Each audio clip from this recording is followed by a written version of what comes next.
Hello বন্ধুরা, শুভ সকাল। আশা করি সকলেই খুব ভালো আছো। দেখতে পারছো কিছু পায়রা আমার এই জানলাটার সামনে প্রতিদিন সকালবেলায় আসে, ওদেরকে আমি খেতে দেই এবং অনেকগুলো পায়রা এখানটায় আসে এবং ওরা খুব মারামারিও করে। সকালবেলাটা দেখতে ভীষণ ভালো লাগে। আর কিছু বাজার থেকে সকালে গিয়ে মাছ নিয়ে এসেছি, বাটা মাছ, বোয়াল মাছ, চিংড়ি মাছ। তোমরা কে কোথা থেকে ভিডিওটা দেখছো অবশ্যই কমেন্টে জানিও। ভিডিওটি ভালো লাগলে লাইক শেয়ার অবশ্যই করো। এই মৌরলা মাছটা ভীষণ ফ্রেশ ছিল। মৌরলা মাছ কে কে খেতে ভালোবাসো সকলে কমেন্টে জানিও। আর এই মাছটার নাম কি তোমরা যদি কেউ জেনে থাকো কমেন্ট বক্সে অবশ্যই জানিও। আজকে আমি তোমাদের বোয়াল মাছ করে দেখাবো। বোয়াল মাছটা একটু নতুন ধরনের ভাবে আমি তৈরি করব।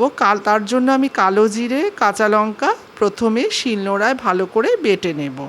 আর ওদিকে আমি বোয়াল মাছটায় নুন, হলুদ, একটু লেবুর রস আর কাশ্মীরি লঙ্কার গুঁড়ো মাখিয়ে নিয়েছি। এবার কালো জিরাটা যে আমি শিলনোড়ায় বেটে নিলাম, সে কালো জিরাটা মাছের সঙ্গে ভালো করে মাখিয়ে নেব আর দিয়ে দেব পরিমাণ মতন সর্ষের তেল। এই রান্নাটা কিন্তু সর্ষের তেলেই হবে। মাছটা কিন্তু আমি না ভেজে কাঁচা অবস্থাতেই করব। এই মাছটা যদি খুব ফ্রেশ হয় তাহলে কাঁচা অবস্থাতেই করা যেতে পারে। আর টমেটো, কাঁচা লঙ্কা দিয়ে দিলাম, দিয়ে মাছটাকে ভালো করে মেখে নেব। এই মাছটা খেতে কিন্তু ভীষণ ভালো হয়, কোনো রকম আষ্টে গন্ধ এতে থাকবে না। আর কালো জিরার যে একটা ফ্লেভার থাকে ভীষণ সুন্দর এটাতে পাওয়া যায়। মাছটা অবশ্যই ফ্রেশ হতে হবে, তাহলে এটা খেতে ভীষণই ভালো হবে। ফ্রেশ মাছে এই সমস্ত রান্নাগুলো ভালো হয়। আর কড়াইতে তেল দিয়ে, সর্ষের তেল অবশ্যই, সর্ষের তেলেই কিন্তু সম্পূর্ণ রান্নাটা হবে।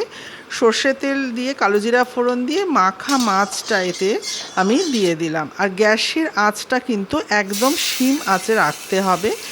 রেখে তারপর যে গামলাটার মধ্যে আমি মাছটা মেখে রেখেছিলাম সেটাতে সামান্য পরিমাণ জল দিয়ে আমি কড়াইতে দিয়ে দিলাম। দিয়ে মাছটাকে এপিট ওপিট করে একটু নেব, নিয়ে ঢাকা দিয়ে মাছটাকে রান্না করতে হবে। মিনিট 10-এর মধ্যেই মাছটা রান্না হয়ে যায়। আর এটা খেতে ভীষণ ভালো হয়, গরম ভাতের সঙ্গে খেতে তো ভীষণই ভালো লাগে। এই দেখতে পাচ্ছ মাছটা মোটামুটি হয়ে এসছে। এবার নামানোর আগে আমি কিছু ধনেপাতা দিয়ে আবারও একটু ঢেকে রাখবো, যাতে ধনেপাতার ফ্লেভারটা মাছের মধ্যে খুব ভালোভাবে মিশে যায়। বোয়াল মাছ রান্নার পদ্ধতিটা তোমাদের কাছে কেমন লাগলো অবশ্যই কমেন্টে জানিও। আর আমার চ্যানেলে যারা নতুন বন্ধুরা রয়েছে চ্যানেলটিকে অবশ্যই সাবস্ক্রাইব করো।